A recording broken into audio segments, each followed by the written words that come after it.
Hello, this is a training video for 7 Mile Kids volunteers. So if you're watching this, you probably already serve with our kiddos or will soon start. So serving with 7 Mile Kids is a great way to not only love the children here, but also love the grown-ups that bring them to church. So thank you for your faithful service of our kids program. In this video, we are going to review the policies and procedures found in the 7 Mile Kids Handbook and just a few other things to help equip you well to serve with our children. So to start, I'm going to read the mission statement of 7 Mile Kids, which is loving our sons and daughters by leading them to the gospel. That is what we do on Sunday mornings. What we do here is not primarily childcare, it's not babysitting, but it is an opportunity to form our sons and daughters in the gospel. And at 7 Mile Kids, our desire is for every child to, 1, grow in the language of the gospel, 2, enjoy coming to the Lord's Day worship, and 3, come to a saving faith. We want all we do to be towards those ends. So to get started on some logistics, there are 2 things you should be regularly using and accessing. The first is Slack. So there is a dedicated Slack channel for volunteers, and this is where you'll find coverage and updates. Please be checking that 7 Mile Kids Slack group with some regularity. This will help keep you aware of needs in 7 Mile Kids that you might be able to meet. Also, there will occasionally be announcements and reminders and updates on that Slack channel. So checking that will help keep you up to date and let you know if there's a need that you can fill. And likewise, if you have a need that you need someone to cover or swap with you, that is the place to post that. The second thing that you should be using is Planning Center.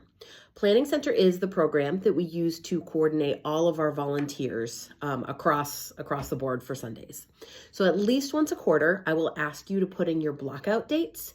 Please put in any dates that you know that you are not available, that you do not want to be scheduled. Once you get requests to serve, please accept the requests, and that just lets me know that you've seen it and you're planning on being there. All right, we are going to go through some highlights of the 7 Mile Kids Handbook. There is a link to the handbook in the description of this video.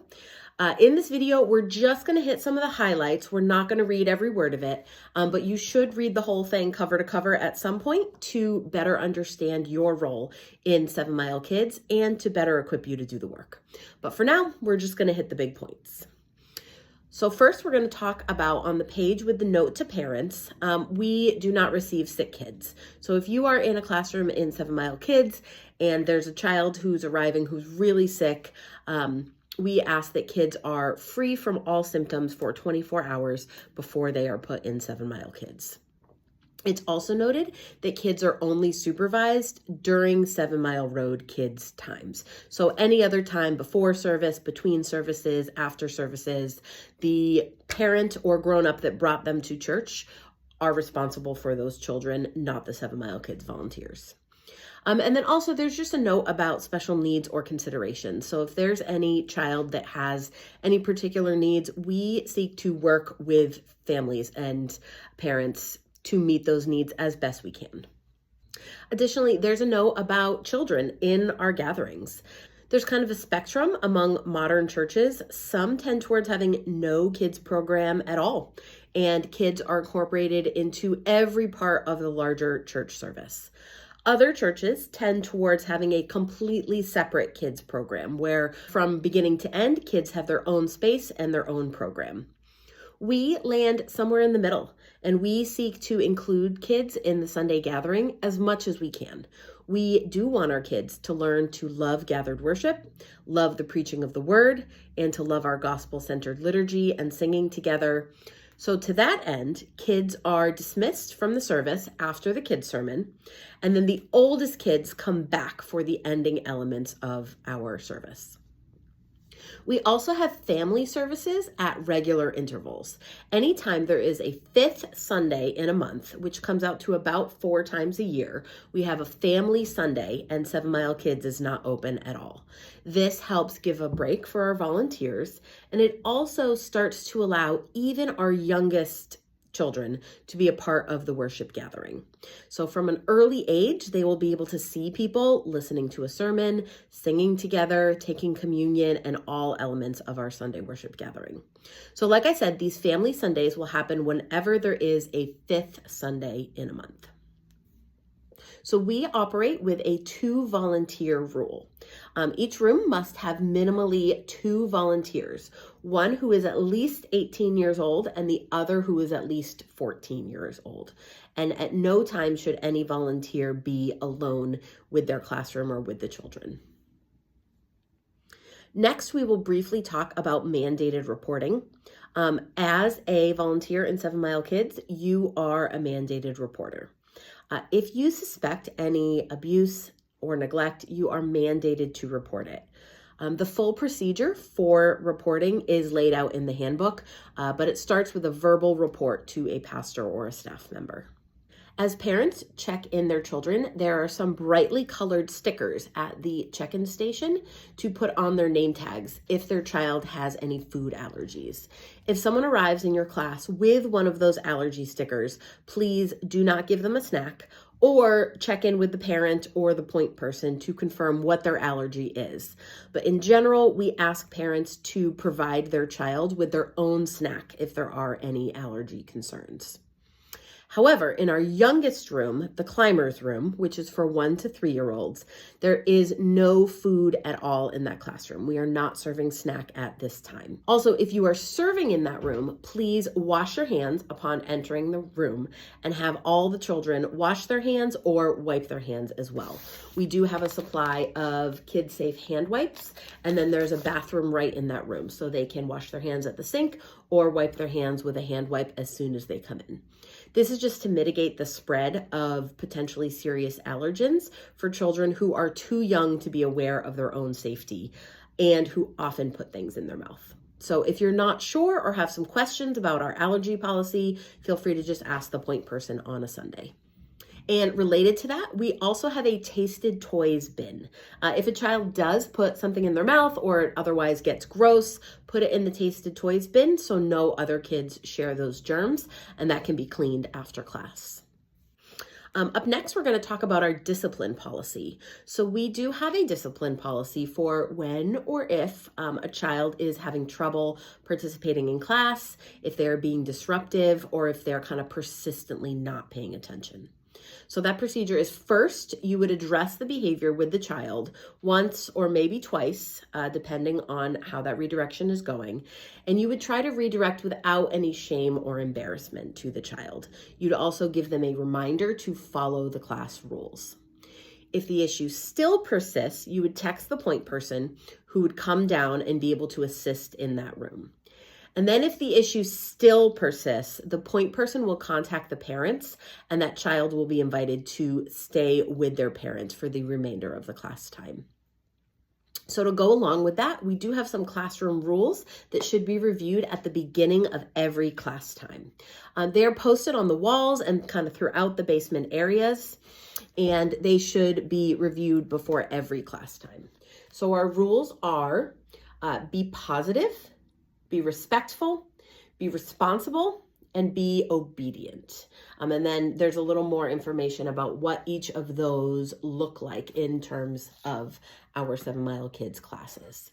If a child isn't following these rules, please just refer back to what the rule is. So for example, hey, remember we agreed the class rule is to be respectful, so we're not going to talk like that in class. And then if the child is still not following those rules, you would follow the discipline policy as previously outlined. Our restroom and diaper policy is for teachers to give as much independence as possible in the restroom. Once a child is past potty training age, they should be going to the restrooms by themselves. For our very young children, only help if the child requests that help. And that could look like pulling up pants, fastening a button, helping to wash hands, stuff like that. 7 Mile Kids volunteers do not change diapers or wipe children in a toileting setting ever. If there's a need for a diaper change or a bowel movement to be wiped, you would text the parent or text the point person, and they could ask the parent to come, and the parent will clean their own child. So in regards to arrival and dismissal, so when children arrive in class, make sure that everyone has a name tag. This ensures that everyone has been checked in properly and we know who is in that class. It also should have the parent's phone number printed on the name tag. So if something comes up and you need to contact the parent, the number is right on their tag. If someone is in your class and they don't have a name tag, you would get the point person, and the point person would help get them checked in and into the system and get them a name tag printed. When checking out, in our older 2 rooms, in the Builders and Explorers rooms, the point person will come give those classrooms a heads up when it's almost time to bring the class upstairs. The point person will then help escort the class upstairs and dismiss the children into the sanctuary. The youngest children in our climbers room will stay downstairs until the whole service concludes, and the parents will then come downstairs and check out their children at the climbers room. So we utilize a 10-minute rule.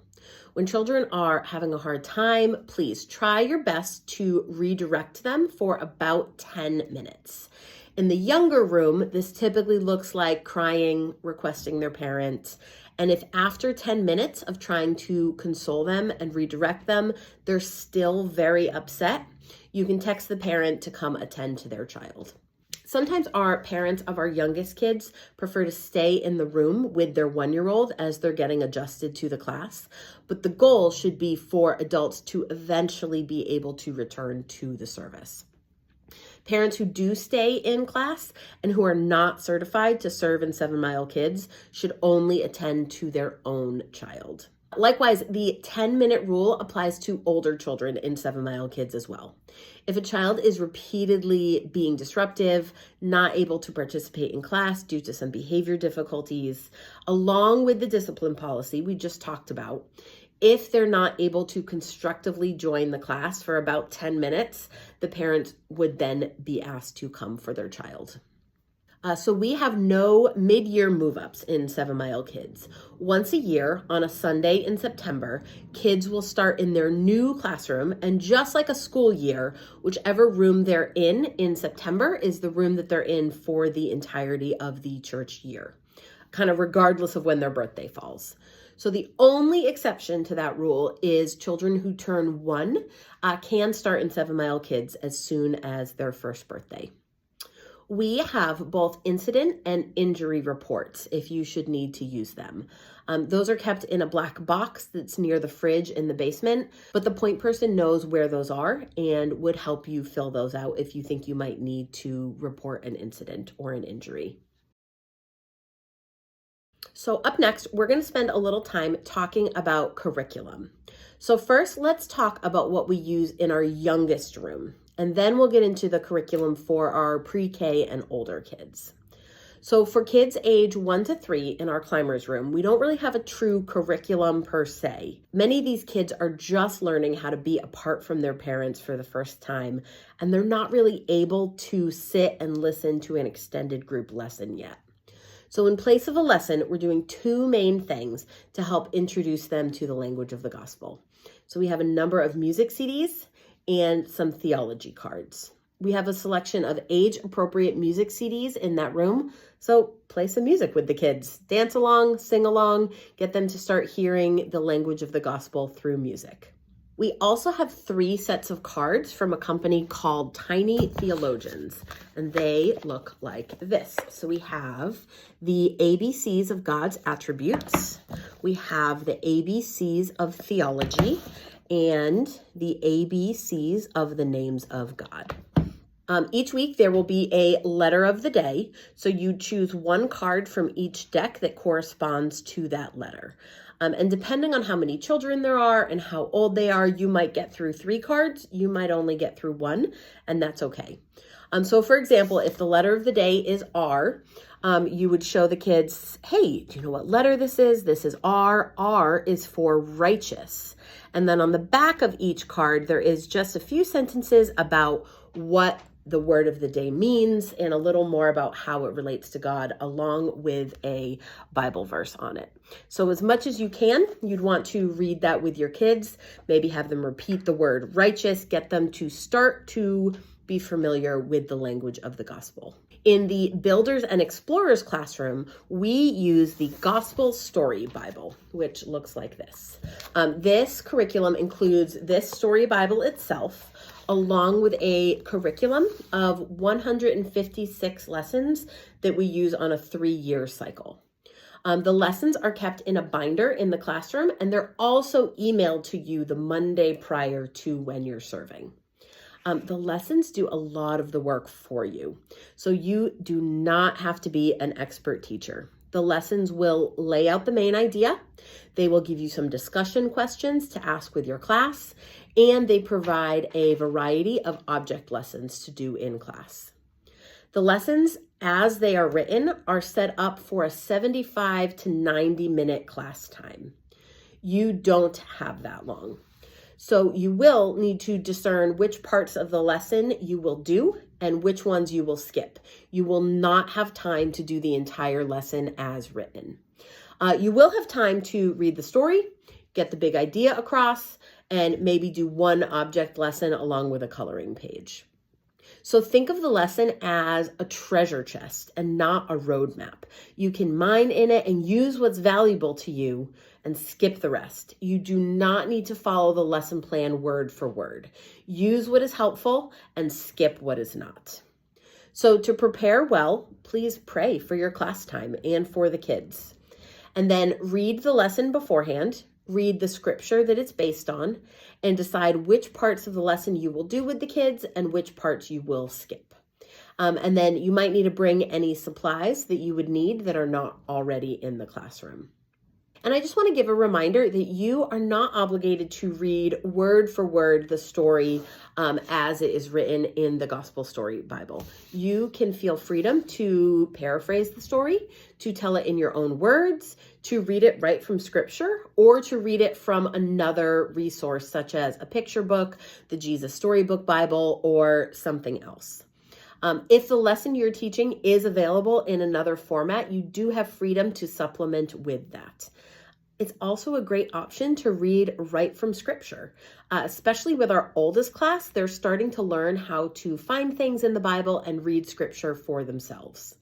And of course, it is always a great option to just stick to what is written in the Gospel Storybook Bible. That is sometimes the best option as well. So each Monday, you will get a reminder email if you are serving that following Sunday.